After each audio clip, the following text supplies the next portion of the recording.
अध्याय 14 प्रकृति के 3 गुण। भगवान ने कहा, अब मैं तुमसे समस्त ज्ञानों में सर्वश्रेष्ठ इस परम ज्ञान को पुनः कहूंगा, जिसे जान लेने पर समस्त मुनियों ने परम सिद्धि प्राप्त की है। इस ज्ञान में स्थिर होकर मनुष्य मेरी जैसी दिव्य प्रकृति को प्राप्त कर सकता है। इस प्रकार स्थित हो जाने पर वह न तो सृष्टि के समय उत्पन्न होता है और न प्रलय के समय विचलित होता है।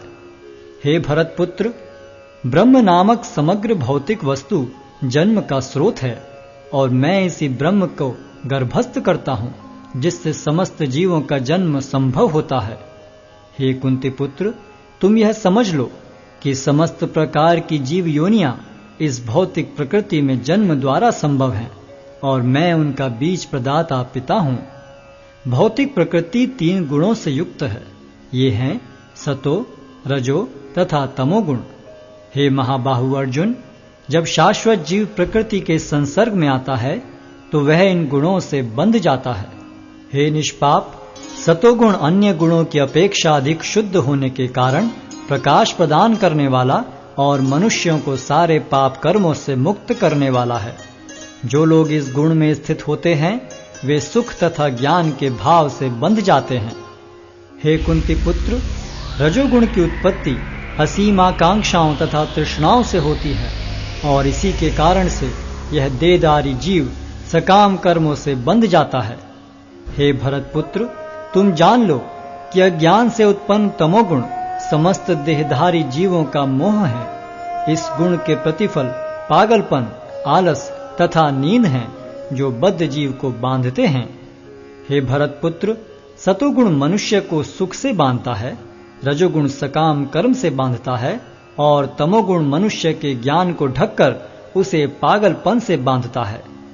हे भरत पुत्र, कभी कभी सतोगुण रजोगुण तथा तमोगुण को परास्त करके प्रधान बन जाता है, तो कभी रजोगुण सतोगुण तथा तमोगुणों को परास्त कर देता है और कभी ऐसा होता है कि तमोगुण सतो तथा रजोगुणों को परास्त कर देता है। इस प्रकार श्रेष्ठता के लिए निरंतर स्पर्धा चलती रहती है। सतोगुण की अभिव्यक्ति को तभी अनुभव किया जा सकता है जब शरीर के सारे द्वार ज्ञान के प्रकाश से प्रकाशित होते हैं। हे भरतवंशियों में प्रमुख, जब रजोगुण में वृद्धि हो जाती है तो अत्यधिक आसक्ति, सकाम कर्म, गहन उद्यम तथा अनियंत्रित इच्छा एवं लालसा के लक्षण प्रकट होते हैं।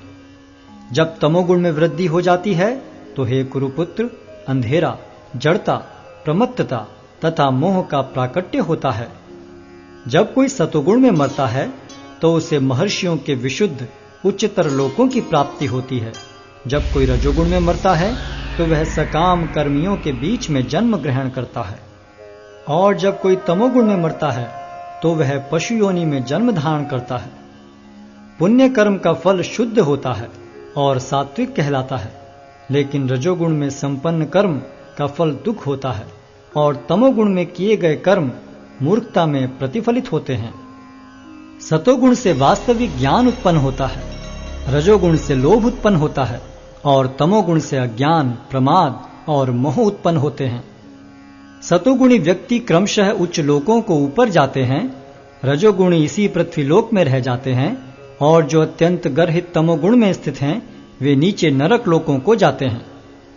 जब कोई यह अच्छी तरह जान लेता है कि समस्त कार्यों में प्रकृति के 3 गुणों के अतिरिक्त अन्य कोई कर्ता नहीं है और जब वह परमेश्वर को जान लेता है जो इन 3 गुणों से परे हैं, तो वह मेरे दिव्य स्वभाव को प्राप्त होता है। जब देहधारी जीव भौतिक शरीर से संबद्ध इन 3 गुणों को लांघने में समर्थ होता है तो वह जन्म, मृत्यु, बुढ़ापा तथा उनके कष्टों से मुक्त हो सकता है और इसी जीवन में अमृत का भोग कर सकता है। अर्जुन ने पूछा, हे भगवान, जो इन 3 गुणों से परे हैं वह किन लक्षणों के द्वारा जाना जाता है? उसका आचरण कैसा होता है और वह प्रकृति के गुणों को किस प्रकार लांघता है?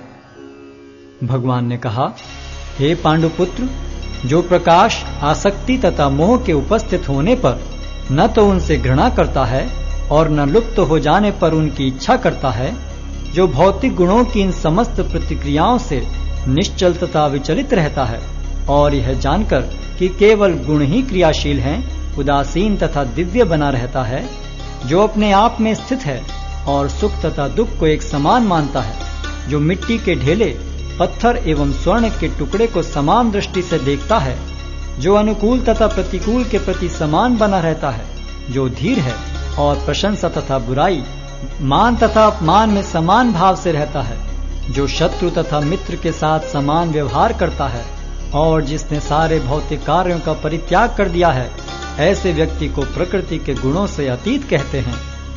जो समस्त परिस्थितियों में अविचलित भाव से पूर्ण भक्ति में प्रवृत्त होता है, वह तुरंत ही प्रकृति के गुणों को लांघ जाता है और इस प्रकार ब्रह्म के स्तर तक पहुंच जाता है। और मैं ही उस निराकार ब्रह्म का आश्रय हूं, जो अमर्त्य, अविनाशी तथा शाश्वत है और चरम सुख का स्वाभाविक पद है।